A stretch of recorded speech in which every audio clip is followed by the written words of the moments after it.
Happy Thanksgiving. My name is Miss Rochelle. Today we'll be creating a turkey craft. Following the craft, there will be a story time featuring Miss Sam and Mr. Eric. Let's get started.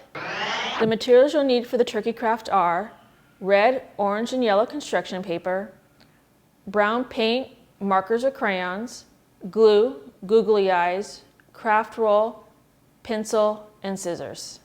Okay, the first step is painting your craft roll brown. You can also use markers or crayons. So after you paint it, you're going to let it sit and dry, and then it will look like this. Next, you're going to trace your hand.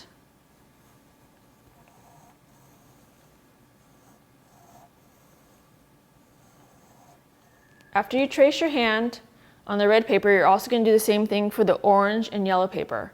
And then after you cut them out, you'll have 3 handprints. Next, you're going to draw a triangle for the turkey's beak.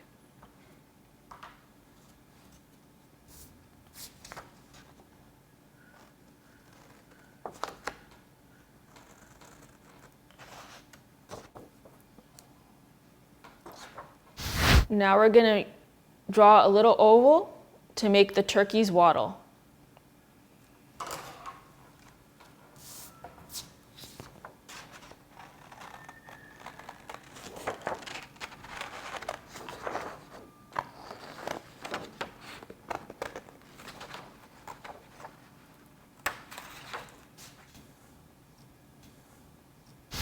Now that we have everything cut out, we're going to glue the turkey together.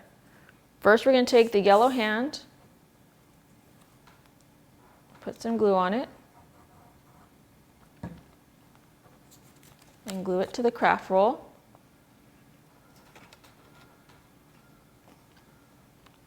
Now we're going to take orange, and we're going to glue it to the back of the yellow hand, having them a little spread out.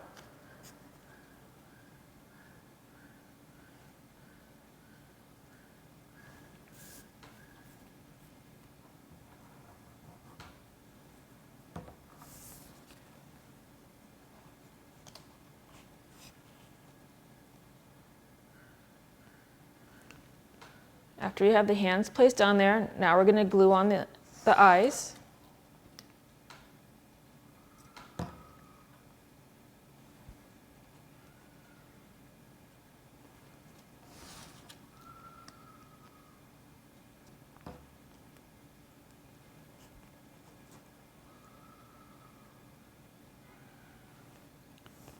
Now we're going to glue on the beak.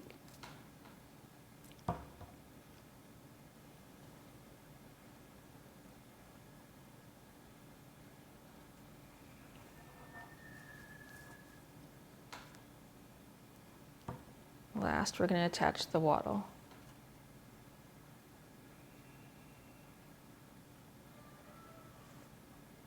And now our craft is complete. I hope you enjoyed creating the turkey craft. Remember to stay tuned for a Thanksgiving story time with Miss Sam. Bye-bye. Hi everyone, Miss Sam here. Very excited to bring you another story time. We're going to talk about what's coming up. Thanksgiving, very good. Thanksgiving is coming up. It's a very special holiday. So this year, Thanksgiving may be a little bit different than what you expect, but no matter what, it will always be special. So we're going to talk a little bit about different types of Thanksgivings with my first book, Duck for Turkey Day. It's by Jacqueline Jules, illustrated by Catherine Mitter, and it was published by Albert Whitman and Company. You guys ready? Here we go. To get ready for Thanksgiving, Tiet's class sang turkey songs, they made pine cone turkeys, they talked about pilgrims and Native Americans. Ooh, that sounds fun. See you on Monday, Mrs. Cook said when the bell rang. Have a great turkey day. Tiet was very excited for the Thanksgiving holiday. They would get 3 days off from school, but there was something very important she needed to talk to Mama about. Mama, Tiet said as soon as she came home, we need a turkey for Thanksgiving. No, we don't, Mama said. We buy duck at the market. But everyone else will have turkey, Tiet said. That afternoon, Ba Noi arrived from New York. Tiet hugged her grandmother. "We're having duck for Thanksgiving dinner." "I know," Ba Noi said. "We're using my recipe from Vietnam." "Everybody else has turkey." "Our family likes duck better," Ba Noi answered. Back home, Tuyet went to her bedroom. She pulled her pinecone turkey out of her book bag. "Mama and Ba Noi don't know the rules about Thanksgiving," she said to the turkey. Tuyet counted the money in her wallet, $12. That might be enough just to buy a turkey at the market. On Wednesday, Mama drove Tuyet and Ba Noi to the Saigon supermarket. Tuyet held her wallet in her hand. Inside the store, she saw all sorts of vegetables. She saw fish and pork and duck, chicken, beef, shrimp, but no turkey anywhere. Tuyet watched Ba Noi talk to the man at the counter. He handed her a package. "This duck will be delicious," Ba Noi told Tuyet. Tuyet put her wallet back in her pocket. Oh no, she couldn't find a turkey. The next morning, good cooking smells filled the house. Tuyet peeked into the kitchen. She saw all kinds of food that will be put on the table, but there was no turkey. Oh no. Tuyet ran to her room and brought back the pinecone turkey she had made in school. "Now there's a turkey on the table," she said to herself. She felt a little bit better. Her cousins, Kimi Lee and Min, came over at 3. They played tag outside with the grown-ups until they were ready to eat. "Do you know we're having duck for Thanksgiving dinner?" Tuyet asked her cousins. "Yum," said Kimi Lee. "I love duck." "With spicy sauce," said Min. Oh my goodness. Mama called them inside for dinner. Kimi Lee and Min ran up the steps, but Tuyet walked slowly. Was she the only one that knew that Thanksgiving was Turkey Day? "I'd like to give thanks," Daddy said when they sat down at the table, "for our home and our family." "For America," Ba Noi said, raising her glass.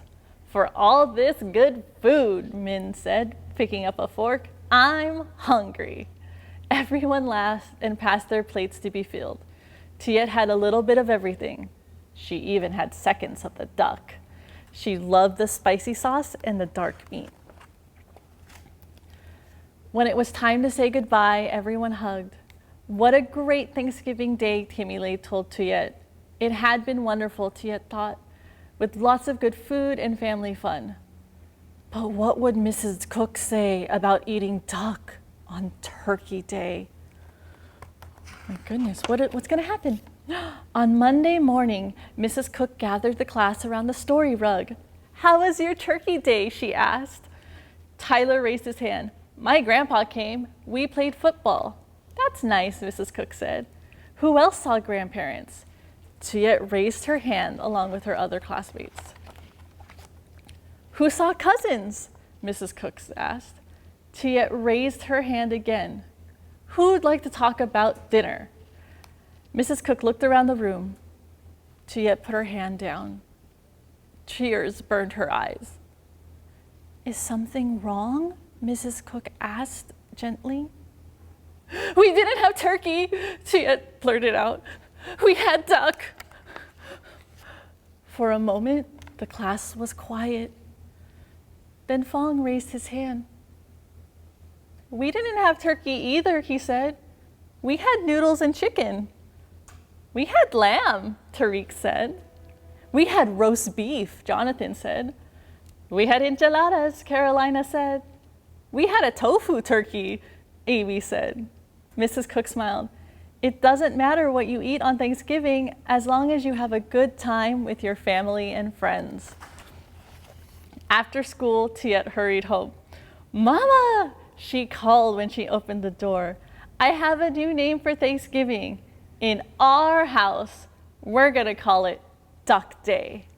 The end.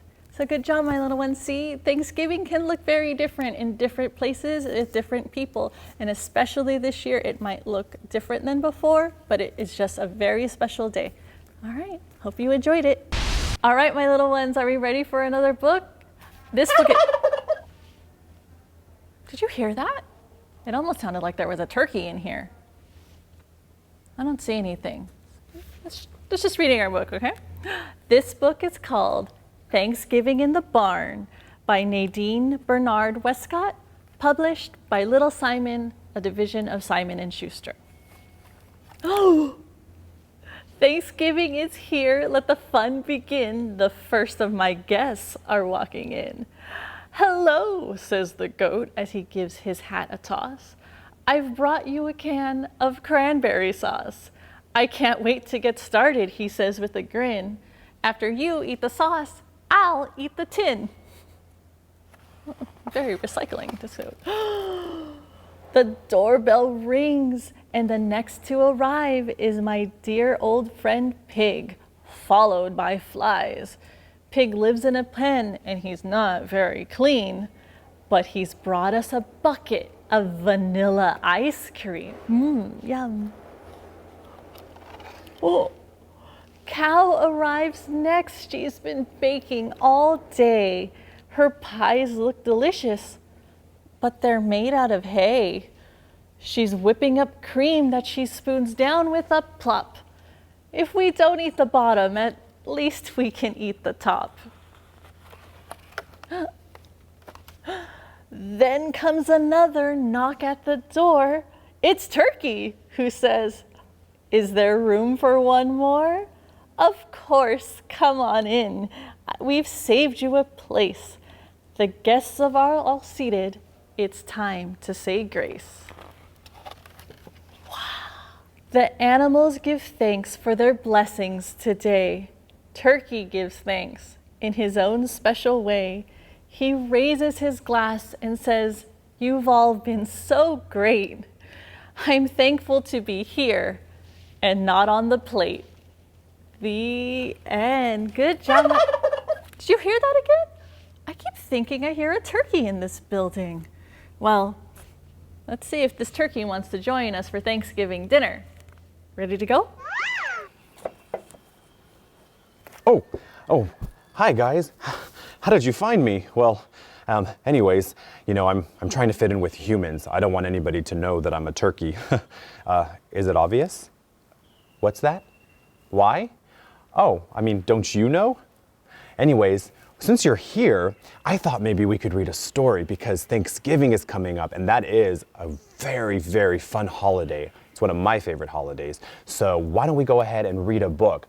There is a book that I really, really want to read to you guys, and it's about my friend Pumpkin, who thinks he's ugly, but I'm not sure why he thinks he's ugly, but why don't we read the book to find out together? Come join me.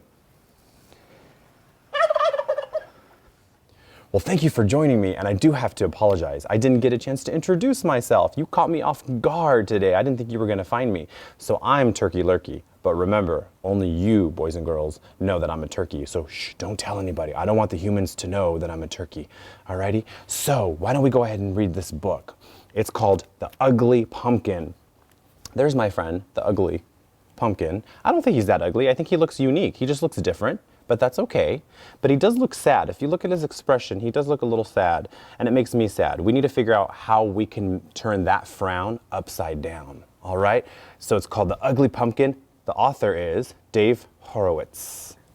The book was published by G.P. Putnam's Sons in New York. All right. Look at all those pumpkins, jack-o'-lanterns. They're all smiling. I am the ugly pumpkin, as you can plainly see. Of 100,000 pumpkins, none are quite like me. They do look a little different. They're all smiling, they're all happy, they're a little bit more round. He's a little slimmer. Okay, no problem. Since early in October, I've been waiting to get picked, but each time things start looking up. Okay, now it looks like there's some trick-or-treaters here, and they're laughing at him. But he still looks really sad. I end up getting tricked. No! He thought they were going to pick him, but then they ended up picking another pumpkin. So now he's sad because he didn't get picked. A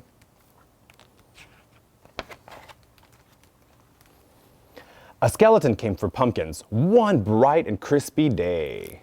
It's definitely looking more like fall. Look at all the colors here. The leaves are falling from the trees. It's looking more fall. I asked if I could get a ride. He laughed and said, "Oh, no way, no way." Well, that was fun for the skeleton, but not for our pumpkin friend. It's not fair. Look, all those pumpkins, and he stayed behind. And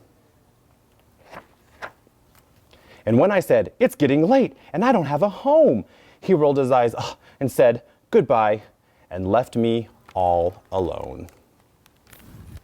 There he is in the distance. You can see through the rearview mirror that he's all the way back there. He wasn't chosen. The only one that wasn't chosen. Sounds sad. So I walked into November, where I happened on some trees. I asked if I could stay a while, and this time I said, "Please, please, please, please." Now it's November. There's a tree. He has his back turned to him, to the pumpkin. But let's see what he says. The trees all started smiling, and then one finally spoke. "Take off your boots and spread your roots," he said. Now, what does that mean? Is that the only way he's going to get picked? Does he have to look like a tree? We'll see. Another cruel joke. They started throwing apples at him. Oh, poor pumpkin. "I am the ugly pumpkin," I shouted to the sky. "No!" Why him? And then it started raining, so I began to cry. He's still by himself. This time you don't see anybody else around. Just him. I took shelter in a garden that was overrun with squash. Okay, so he found some squash here. Okay, looking a little bit more familiar. Maybe, we'll see. I noticed something very odd and then thought, "Oh my gosh! Oh my gosh! Oh my gosh, I'm a squash!" Oh, that makes a lot of sense. That makes a lot of sense. He's a squash the whole time, boys and girls, the whole time. My friend isn't a pumpkin, he's a squash. At last it was Thanksgiving and I found where I fit in. Now you know my story, so let the feast begin. There he is, happy as can be. Remember earlier about saying, when we said turn that frown upside down? He sure did. Now he's smiling, he's happy. He found where he fit in. Everybody's happy. Happy Thanksgiving. There they go, him and his friends, his squash friends. The end. I love that story. See, in the beginning it seems a little sad, but there's a happy ending. He found where he fit in. He found his squash friends. So there's a little something for everybody, right? So November was definitely his month. Well, I just want to go ahead and conclude by saying happy Thanksgiving. I hope you guys had a wonderful time. I know I did. And remember, my name isn't Turkey Lurkey around our humans, okay? Just between you and I. I'm a turkey, just between you and I, okay? So remember that. But what I will say is I want to thank Miss Rochelle for her craft and Miss Sam for her story time. And I really hope you enjoyed it all. All right, you have a happy Thanksgiving and we'll see you very soon. I'm going to go ahead and continue shelving some books. All right, we'll see you later. Take care. Bye-bye.